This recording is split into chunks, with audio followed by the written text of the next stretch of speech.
Salut à tous, j'espère que vous allez bien.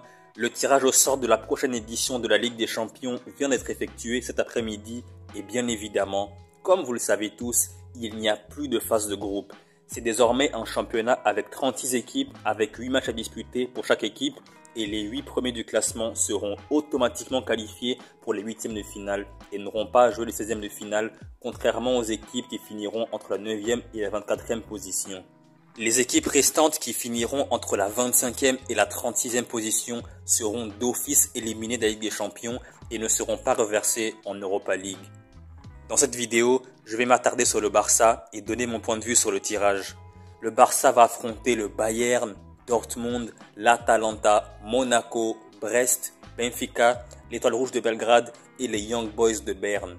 Il y aura 4 matchs à domicile à Montjuïc face au Bayern, face à l'Atalanta, face aux Young Boys de Berne et face à Brest. Et 4 matchs à l'extérieur, face à Dortmund, face à Benfica, face à l'Étoile Rouge de Belgrade et face à Monaco.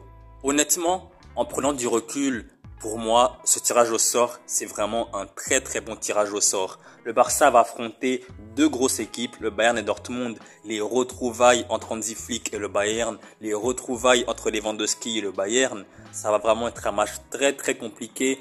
Cette dernière saison, on a tous vu que le Bayern a littéralement écrasé le Barça. J'en parle même pas de 2020 avec le 8-2. Aujourd'hui, ça fait déjà 4 ans. Hansi Flick est le coach du Barça, Lewandowski il est au Barça ça fait 3 ans et l'effectif du Barça est globalement meilleur qu'il y a 4 ans. Et donc ce match-là, ce sera vraiment un vrai match test pour voir le Barça à quel niveau il est exactement. Parce qu'aujourd'hui en Liga ça va très bien, mais face au Bayern Munich, on sera fixé sur le vrai niveau du FC Barcelone. Face à Dortmund, à l'extérieur, au Signal Iduna Park, le Barça aura très probablement beaucoup de difficultés. On sait que Dortmund est vraiment très solide à domicile, mais à l'extérieur c'est plus compliqué. Donc comme je viens de le dire, à domicile Dortmund c'est vraiment une équipe à prendre très au sérieux. Beaucoup de grosses équipes se sont cassées les dents là-bas et donc comme je viens de le dire, au Signal Iduna Park ce sera vraiment un déplacement très compliqué.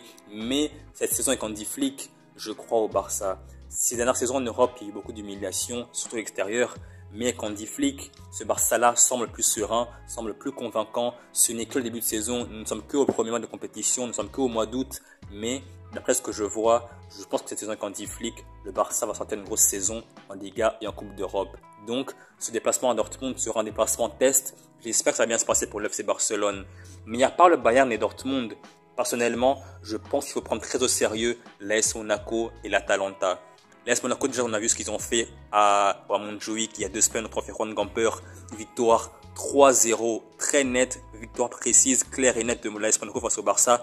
C'était vraiment limite une humiliation. Et en Ligue 1, ça marche très bien pour l'AS Monaco. Donc, comme je viens de le dire, à Montjuïc, dans quelques semaines, face à Monaco, il va falloir être vraiment très costaud parce que l'AS Monaco, c'est une équipe à prendre très au sérieux. L'Atalanta, comme on le sait tous, ils sont champions en titre de l'Europa League. Et en Serie A, en ce moment, ça marche très bien, même s'ils ont perdu plusieurs joueurs comme Koop Miners par exemple. Mais globalement, c'est toujours une équipe compétitive qui joue très bien.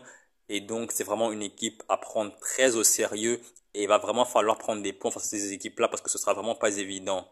Par contre, les équipes restantes, comme Brest, l'Étoile Rouge de Belgrade, les Young Boys de Berne ou Benfica, pour moi, c'est des équipes prenables pour FC Barcelone. Ces 4 matchs-là face à ces équipes-là, pour moi, c'est du 4 sur 4, donc 12 points d'office pour le FC Barcelone. Donc vraiment, s'il n'y a pas 12 points sur 12 contre ces équipes-là, c'est vraiment une contre-performance pour le FC Barcelone. Et face à Dortmund, face au Bayern, face à l'AS Monaco, face à l'Atalanta, il faudra faire au pire des cas match nul. Mais en tout cas, il faut absolument viser la victoire. Parce que l'objectif, pour moi, c'est de finir entre les 8 premiers. Il faut absolument être dans les 8 premiers pour éviter les 16e de finale. Parce que ça va faire moins de matchs, donc plus de repos. Donc, comme je viens de le dire, finir dans les 8 premiers, c'est vraiment l'objectif principal du FC Barcelone.